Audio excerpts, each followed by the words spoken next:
নমস্কার, অ্যাস্ট্রোইজডমে সবাইকে স্বাগতম। প্রিয় দর্শক, আজ আমরা আলোচনা করব মীন রাশির এপ্রিল মাসের শেষ 15 দিনের প্রেম ও বিবাহিত জীবনের পূর্ণাঙ্গ পরিস্থিতি নিয়ে। এই সময়টা মীন রাশির জন্য একদিকে যেমন কিছুটা অনুকূল ইঙ্গিত দিচ্ছে, অন্যদিকে তেমনই কিছু চ্যালেঞ্জও তৈরি করতে পারে। প্রেমে ওঠানামা, সম্পর্কের দুর্বলতা, পারিবারিক চাপ এবং দাম্পত্য জীবনে সামান্য অস্থিরতা সবকিছু নিয়েই আজকের বিস্তারিত আলোচনা থাকবে। তাই ভিডিওটি শেষ পর্যন্ত দেখুন, কারণ সচেতনতা আপনাকে এই সময়টা সহজভাবে পার করতে সাহায্য করবে। প্রথমত আমরা কথা বলবো সিঙ্গেলদের প্রেম জীবন নিয়ে। তো মীন রাশির সিঙ্গেলদের জন্য এপ্রিল মাসের শেষ 15 দিন প্রেমের ক্ষেত্রে খুব বেশি শক্তিশালী সময় বলা যাবে না, তবে একেবারে নেতিবাচকও নয়। এই সময়ে নতুন সম্পর্কের সুযোগ সীমিত থাকবে এবং যেটুকু সুযোগ আসবে তা ধীরে গতিতে এগোবে। অর্থাৎ আপনি কারোর প্রতি আকৃষ্ট হতে পারেন কিংবা কেউ আপনার প্রতি আগ্রহ দেখাতে পারে, কিন্তু সেই সম্পর্ক দ্রুত গভীর বা স্থায়ী হওয়ার সম্ভাবনা কম। এই সময় আপনাকে নিজের ব্যক্তিত্ব এবং আত্মবিশ্বাসের উপরে বেশি মনোযোগ দিতে হবে, কারণ শুধু আবেগ দিয়ে নয়, বাস্তবিকভাবে নিজেকে প্রমাণ করার সময় এটি।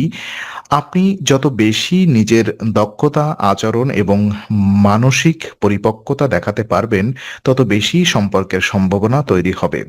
যারা অনেকদিন ধরে একা আছেন তাদের জন্য এটি নতুন শুরু করার সময় নয়, বরং প্রস্তুতি নেওয়ার সময়। ভুল সিদ্ধান্ত বা তাড়াহুড়া করে সম্পর্ক শুরু করলে পরে জটিলতা তৈরি হতে পারে। তাই ধৈর্য ধরে পরিস্থিতি পর্যবেক্ষণ করাই সবচেয়ে ভালো উপায়। এই সময় সামাজিক যোগাযোগ কিছুটা বাড়লেও তা থেকে স্থায়ী সম্পর্ক তৈরি হওয়ার কঠিন হতে পারে। তাই যেকোনো নতুন সম্পর্কের ক্ষেত্রে বাস্তবতা যাচাই করা জরুরি। আর ওদিকে প্রেমে থাকা ব্যক্তিদের জন্য দেখা যাচ্ছে, যারা ইতিমধ্যেই প্রেমের সম্পর্কে আছেন, মীন রাশির জন্য এই সময়টি মোটামুটি অনুকূল হলেও কিছু ওঠানামা থাকবে। সম্পর্কের মধ্যে মাঝে মাঝে ছোটখাটো সমস্যা বা মিসআন্ডারস্ট্যান্ডিং তৈরি হতে পারে, যা মূলত কমিউনিকেশন গ্যাপ বা আবেগজনিত প্রক্রিয়ার কারণে হতে পারে। এই সময় আপনার এবং আপনার সঙ্গীর মধ্যে বোঝাপড়া বজায় রাখা অত্যন্ত গুরুত্বপূর্ণ। যদি আপনি একে অপরের কথা মনোযোগ দিয়ে না শোনেন, তাহলে সম্পর্কের মধ্যে দূরত্ব তৈরি হওয়ার সম্ভাবনা রয়েছে। তাই খোলামেলা আলোচনা এই সময় সবচেয়ে বড় সমাধান হতে পারে। আপনার সঙ্গীর প্রতি যত্নশীল আচরণ এবং সময় দেওয়া সম্পর্ককে শক্তিশালী রাখতে সাহায্য করবে, তবে অবহেলা বা উদাসীনতা সম্পর্কের উপর নেতিবাচক প্রভাব ফেলতে পারে। এই সময় রিলেশনশিপ ব্যালেন্স বজায় রাখার জন্য খুবই গুরুত্বপূর্ণ। আবেগের উপরে নিয়ন্ত্রণ রেখে বাস্তব ভিত্তিক সিদ্ধান্ত নিতে হবে। ছোট ভুলকে বড় করে না দেখে বরং সমাধানের দিকে মনোযোগ দেওয়া উচিত। সম্পর্কের অবস্থান যদি পর্যালোচনা করি, মীন রাশির জন্য এই সময় পারিবারিক বিষয় সম্পর্কের উপর গুরুত্বপূর্ণ প্রভাব ফেলতে পারে। পরিবার থেকে মতভেদ বা বিরোধ তৈরি হওয়ার সম্ভাবনা রয়েছে, বিশেষ করে যদি আপনার সম্পর্ক বা ব্যক্তিগত সিদ্ধান্ত পরিবারের সঙ্গে পুরোপুরি সামঞ্জস্যপূর্ণ না হয়। ছোটখাটো বিষয় এই সময় বড় আকার ধারণ করতে পারে, তাই যে কোনো পরিস্থিতিতে শান্ত থাকা অত্যন্ত জরুরি। আবেগপ্রবণ হয়ে কোনো সিদ্ধান্ত নিলে পরে সমস্যা বাড়তে পারে। এই সময় পরিবারের বড়দের পরামর্শ শোনা অথবা আপনার জন্য উপকারী হতে পারে, কারণ তাদের অভিজ্ঞতা আপনাকে সঠিক পথে পরিচালনা করতে সাহায্য করবে। তাদের কথা উল্লেখ করলে পরিস্থিতি আরো জটিল হতে পারে। মানসিক অস্থিরতা বা কনফিউজিং এই সময় তৈরি হতে পারে, যেখানে আপনি বুঝতে পারবেন না কোন সিদ্ধান্ত সঠিক। তাই ধৈর্য এবং চিন্তা ভাবনা করে এগোনো জরুরি। আর ওদিকে বিবাহিত জীবন পর্যালোচনা করলে দেখা যায়, মীন রাশির বিবাহিত জীবনের জন্য এপ্রিলের শেষ 15 দিনকে গড়পড়তা বলা যায়।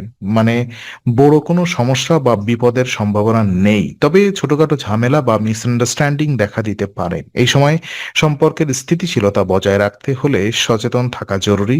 আপনার এবং আপনার সঙ্গীর মধ্যে বোঝাপড়া যদি ভালো থাকে, তাহলে এই সময় সহজেই পার করা সম্ভব, কিন্তু অবহেলা বা উদাসীনতা থাকলে সমস্যা ধীরে ধীরে বাড়তে পারে। এই সময় দাম্পত্য জীবনে ধৈর্য এবং সহনশীলতা সবচেয়ে গুরুত্বপূর্ণ ভূমিকা পালন করবে।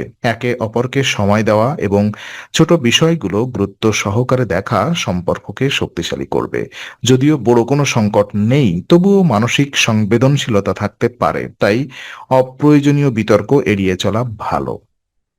এই সময় নেতিবাচক প্রভাব কমাতে এবং জীবনে স্থিতিশীলতা আনতে কিছু সহজ আধ্যাত্মিক উপায় অনুসরণ করা যেতে পারে।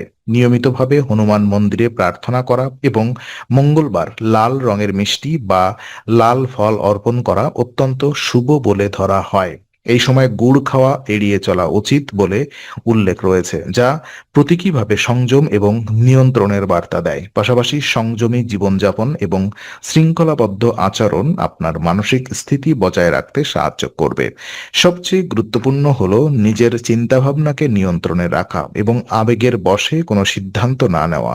আপনি যত বেশি শান্ত এবং সচেতন থাকবেন, পরিস্থিতি তত সহজে সামলাতে পারবেন। তো আজকের আলোচনা আমরা এখানেই শেষ করছি। ভালো লেগে থাকলে লাইক, কমেন্ট ও শেয়ার করুন। আরও এমন ভিডিও পেতে অবশ্যই চ্যানেলটি সাবস্ক্রাইব করুন। আবার দেখা হবে, ততক্ষণ ভালো থাকুন, শান্তিতে থাকুন। নমস্কার।